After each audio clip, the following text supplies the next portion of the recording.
Hello everyone, আসসালামু আলাইকুম। Welcome back to my channel. তো আপনারা দেখতে পাচ্ছেন আমি আজকে এখানে একটা মজাদার রেসিপি নিয়ে চলে এসেছি। এটা হচ্ছে হাঁসের মাংসের বোনার রেসিপি।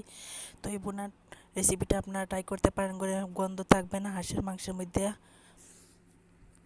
গোটা হাঁস নিয়ে নিয়েছি আমি। এখন একটু মাংসগুলোর থেকে এক্সট্রা জলগুলা বের করে নিচ্ছি। দেখতেই পাচ্ছেন, এইভাবে ট্রাই করলে হাঁসের মাংসতে কোনো গন্ধ থাকবে না। এবার আমি ভেজে নিচ্ছি এই ইয়েগুলা। এবারে আলু, পেঁয়াজ বাটা, আদা বাটা, রসুন বাটা এখানে ভেজে নিয়েছি মাংসগুলাকে।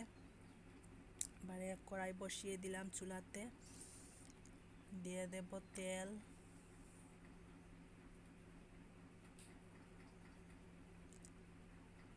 আলুগুলাকে ভেজে নেব। হাঁসের মাংসতে অলরেডি অনেকটা তেল থাকে, এই জন্য বেশি তেল দিতে হবে না।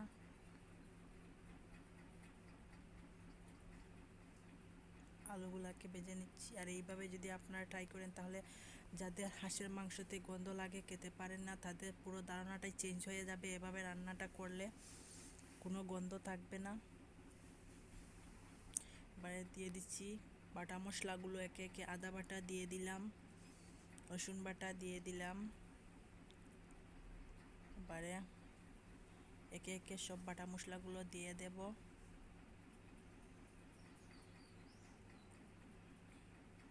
এবারে দিয়ে দেব পেঁয়াজ বাটা, নাড়াচাড়া করে নেব। আপনারা কিন্তু এভাবে বাসায় ট্রাই করতে পারেন, খেতে কিন্তু সুস্বাদু হয়। আর হাঁসের মাংসের যে গন্ধটা থাকে, এই গন্ধটাও থাকবে না। তো দেখতে পাচ্ছেন আমি এখানে নাড়াচাড়া করে নিচ্ছি।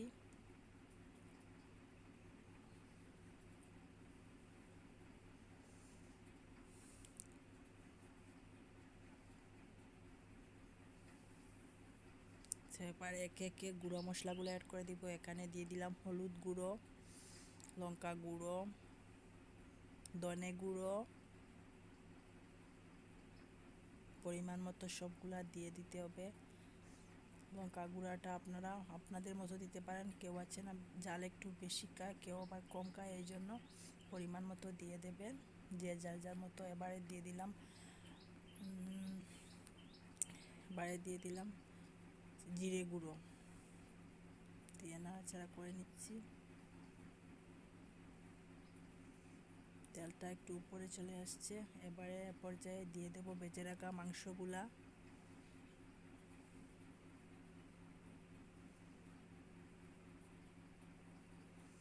মাংসগুলা দিয়ে ভালো করে কষিয়ে নেব।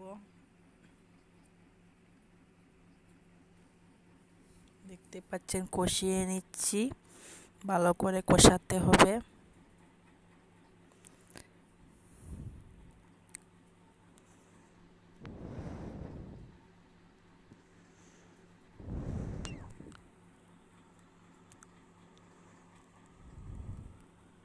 আপনারা আমার চ্যানেলটিকে সাপোর্ট করবেন এবং আমার ভিডিওগুলোকে লাইক কমেন্ট শেয়ার করবেন। আপনারা যদি সাপোর্ট না করেন, তাহলে আমরা কিছু করতে পারবো না। তো এবারে দেখতে পাচ্ছেন আমি কষিয়ে নিচ্ছি।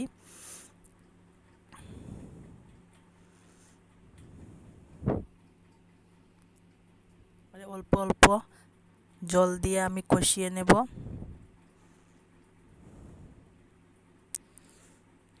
তো এবার চাই আমি আলুগুলো অ্যাড করে দেব, ভেজে রাখা আলুগুলো।